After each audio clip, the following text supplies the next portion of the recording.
dis-moi pas que c'est pas vrai. Vous avez forcément gardé votre âme d'enfant. Regardez Michael Jackson. Qui n'a jamais eu envie d'avoir qui n'a jamais eu envie d'avoir autour du poignet un ballon gonflé à l'hélium. Certaines personnes ont eu cette envie justement, Adrien. Et je vous prends le cours direct, c'est le quiz. Ok, super. Le quiz. Ces personnes ont essayé d'envoyer quelqu'un sur la Lune avec Ces personnes. avec uniquement des ballons d'hélium. Je pense que c'est ça parce qu'on a eu la réponse tout à l'heure. Elles ont tenté le record du monde du plus grand nombre de ballons envoyés en même temps.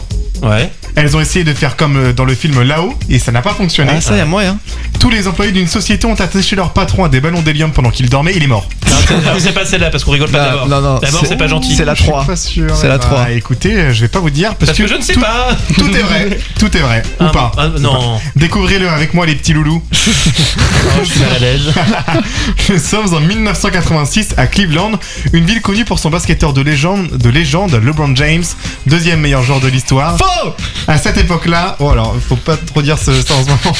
À cette époque-là, le King n'est pas encore arrivé, alors ils veulent quand même battre un record. Ouais, oui. Celui du plus grand nombre de ballons d'hélium envoyés simultanément dans les airs.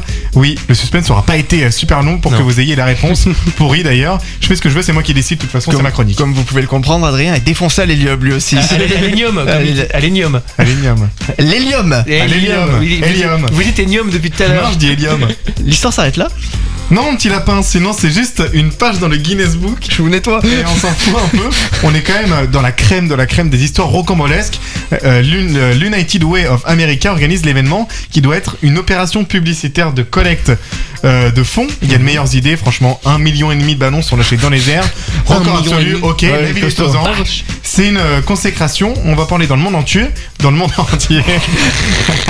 On va en parler dans le monde entier. Du moins, c'est ce qu'ils pensent. Dis-moi pas que c'est une catastrophe qui va avoir lieu, Adrien. Vous aimez le sang, Raphaël? Oh, j'adore ça. Eh bien, les couillons n'ont pas fait attention à la météo. Il fallait écouter Laurent Romeshko, un de nos voisins hier soir. Il faisait froid et il pleuvait. Du coup, la pluie et le froid ont fait redescendre les ballons. Résultat, de nombreux accidents de circulation. oui, forcément, oui. Les cours d'eau et les ruisseaux sont obstrués. Il y a même l'aéroport de Cleveland qui a dû être fermé pendant 30 minutes. Vous imaginez oui, grave. La tuile. Mais le pire, Parce qu'il y a pire. c'est la tragédie du lac Erie. Alors, je sais pas trop comment ça se prononce. Il y a 2 pêcheurs qui étaient portés disparus depuis la veille et les ballons ont empêché la garde-côte de les chercher correctement. Les gilets de sauvetage orange étant de la même couleur que certains ballons. Oh non. Et donc, finalement, il y a vraiment des morts dans cette histoire puisqu'ils l'ont été retrouvés morts quelques jours plus tard.